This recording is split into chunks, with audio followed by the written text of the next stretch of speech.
Are they going to see us too, or?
Good morning, Mustangs. I'm Ed Garza, your school board trustee and alum from Jefferson from the class of 1986. Today we are living history because this marks the 250th birthday of the United States. To celebrate, we're going old school. We're reading the entire Declaration of Independence. But first, let's clear up some myths. History class makes the founders look like serious statues, but they were actually pretty wild. For starters, John Hancock didn't sign his name normally. He wrote it in huge letters because he wanted King George to be able to read it without his glasses. Also, they didn't actually sign it all on July the 4th. Most signed it on August the 2nd. Crazy. John Adams got so mad that people celebrated July 4th instead of July 2nd that he literally rejected party invitations out of spite.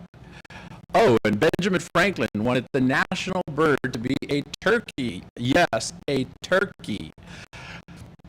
Imagine screaming, "Go fighting turkeys," at your next sporting game. So today I need you to bring your energy, as this will be an interactive reading.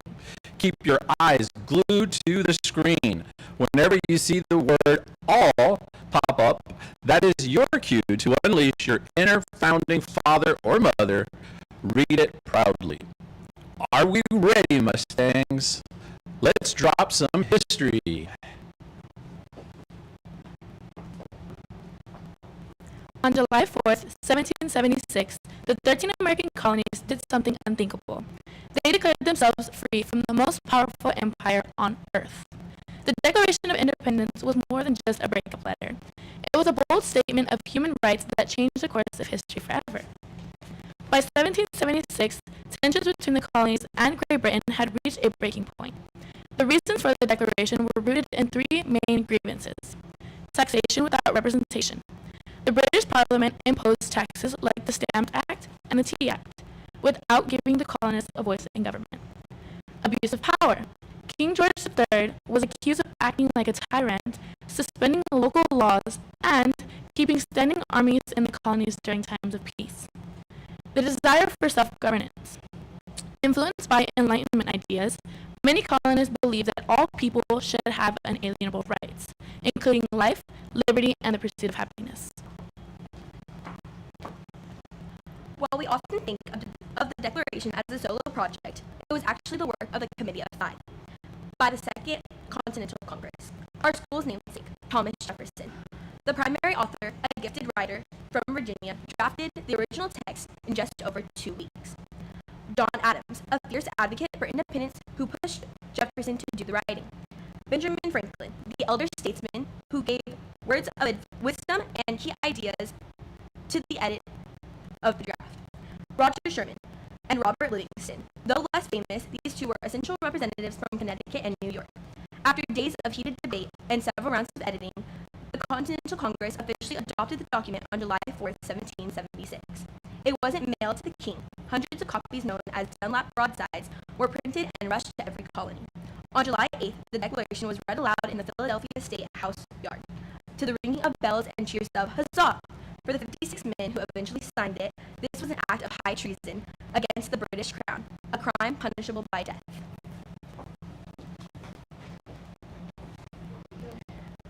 Today we are joining schools across Texas in reading the Declaration of Independence to celebrate America's 250th birthday.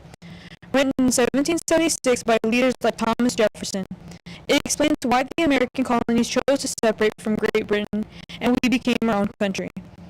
As you listen and read, think about the ideas of freedom, fairness, and standing up for what is right, ideas that still matter today. When in the course of human events, it becomes necessary for one people to dissolve the political bands which have connected them with another, and to assume among powers of the earth the separate and equal station to which laws of nature and nature's God entitled them. A decent respect to the opinions of mankind requires that they should declare the causes which impel them to separation. We hold these truths to be self-evident that all men are created equal, that they are endowed by the Creator with certain unalienable rights, that among these are life, liberty, and the pursuit of happiness. That to secure these rights, governments are instituted among men deriving their powers from the consent of the governed. That whenever any form of government becomes destructive of these ends, and altogether, it is the right of the people to alter or to abolish it. And to institute new government, laying its foundation on such principles, and organizing its powers in such form, as them shall seem most likely to affect their safety and happiness. Prudence, indeed, will dictate that governments long established should not be changed for light and transient causes, and accordingly all experience has shown that mankind are more disposed to suffer while evils are sufferable, than to right themselves by abolishing the forms to which they are accustomed. But when a long train of abuses and aspirations pursuing invariability, the same object advances a design to reduce them under absolute despotism.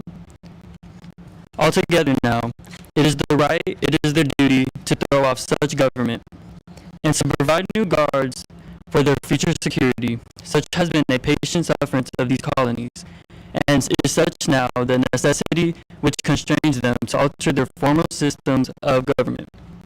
The history of the present King of Great Britain is a history of repeated injuries and aspirations, all having an indirect object, the establishment of absolute tyranny over these states. To prove this, let facts be submitted to a candid world. He has refused to assent to laws, the most wholesome and necessary for the public good.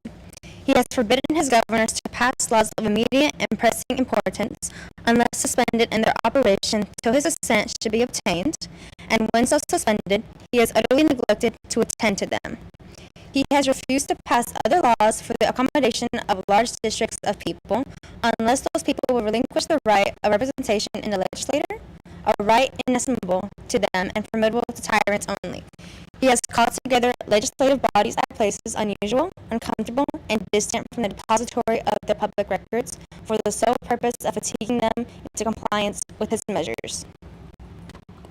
He has dissolved representative houses repeatedly for opposing with manly firmness his invasions on the rights of the people. He has refused for a long time after such dissolutions to cause others to be elected, whereby legislative powers incapable of annihilation have returned to the people at large for their exercise, the state remaining in the meantime exposed to all the dangers of invasion from without and convulsions within. He He has endeavored to prevent the populations of these states, for that purpose obstructing the laws of naturalization for foreigners, refusing to pass others to encourage their migrations hither, and raising the conditions of new appropriations of lands. He has obstructed the administration of justice by refusing his assent to laws for establishing judiciary powers. He has made judges dependent on his will alone for the tenure of their offices and the amount and payment of their salaries. He has erected a multitude of new offices and sent hither swarms of officers to harass our people and eat out their substance. He has kept among us in times of peace standing armies without the consent of our legislatures. He has combined with others to subject us to a jurisdiction foreign to our Constitution and unacknowledged by our laws, giving his assent to their acts of pretended legislation, for courting large bodies of armed troops among us, for protecting them by a mock trial from punishment for any murders which they should commit on the inhabitants of these states, for cutting off our trade with all parts of the world, for imposing taxes on us without our consent, for depriving us in many cases of the benefits of trial by jury, by transporting us beyond seas to be tried for apprentice offenses, for abolishing the free system of English laws in a neighboring province, establishing therein an arbitrary government and enlarging its boundaries so as to render it at once an example and fit instruments for introducing the same absolute rules into these colonies, for taking away our charters, abolishing our most valuable laws, and altering fundamentals of form of our government, for suspending our own legislature and declaring themselves invested with power and the legislature of us in all cases whatsoever. He has abdicated government here by declaring us of his protection and waging war against us. He has poured our seas, salvaged our coasts, burned our towns, and destroyed the lives of our people. He is at this time transporting large armies of foreign mercenaries to complete the works of death, dissolution, and tyranny, already begun with circumstances of cruelty and perfidy,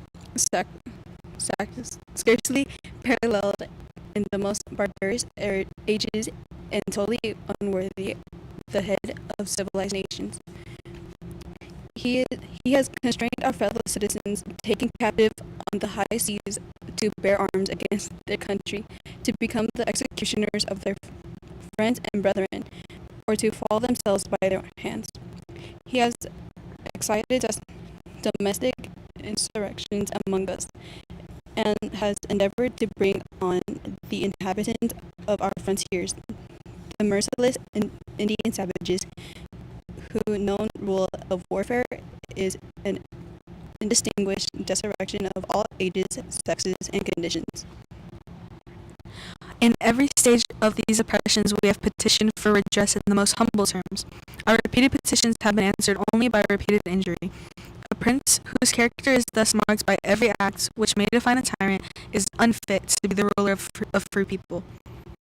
Nor have we been wanting in attentions to our British brethren. We have warned them from time to time of attempts by their legislator to extend an unwarrantable jurisdiction over us. We have reminded them of the circumstances of our immigration and settlement here. We have appealed to their native justice and magnanimity, and we have conjured them by the ties of our common kindred to disavow these usurpations, which would inevitably interrupt our connections and correspondence. They too have been deaf to the voice of justice and consanguinity. We must, therefore, acquiesce in the necessity which denounces our separation, and hold them, as we hold the rest of mankind, enemies in war, in peace, friends. We, therefore, the representatives of the United States of America in General Congress assembled, appealing to the Supreme Judge of the world for the rectitude of our intentions, due in name and by authority of good, of these colonies, solemnly publish and declare that the United States colonies are and right ought to be free and independent states, that they are absolved from the alliance to the British Crown, and that all political connection between them and the state of Great Britain is ought to be totally dissolved. And that, as free and independent states, they have full power to leave out war, conclude peace, contract alliances, establish commerce, and to do all other acts and things which independent states may have right to do. And for the support of this declaration, with a firm reliance on the protection of divine providence, altogether we mutually pledge to each other our lives, our fortune, and our scarce honor. The Declaration of Independence did not end the Revolutionary War, but it gave the American people a reason to fight. It transformed a colonial rebellion into a struggle for liberty and set a standard for democracy that nations around the world still strive for today. Teachers, at this time, you can pass each student a sticker. And that, Mustangs, is the way you start a revolution. Give yourself a round of applause and proudly wear your sticker for reading all 1,320 words. Now, before you head back to class, I want you to think about the guy who had to write the final copy. His name was Timothy Matlack. He had to handwrite the entire document in perfect cursive writing on a massive piece of animal skin. Remember, this was way before laptops. He didn't have Google Docs, autocorrect, or speech to text. Imagine trying to use voice dictation back then. He would probably be screaming, "We hold these truths to be self-evident," into a feather quill, and it would just write, "We hold these roofs to be yellow elephants." Plus, if he made a single mistake, there was no backspace. He just had to throw away and start all over again. Remember that the next time you complain about writing an essay. Finally, the actual document spent years being rolled up, moved in wagons, and even hidden in a burlap sack in a grist mill during wars. It's a miracle it didn't end up accidentally used as a grocery list. So as you walk down the halls today of Thomas Jefferson High School, carry the 250-year-old spirit with you. Huzzah! And in omni uno. Thank you.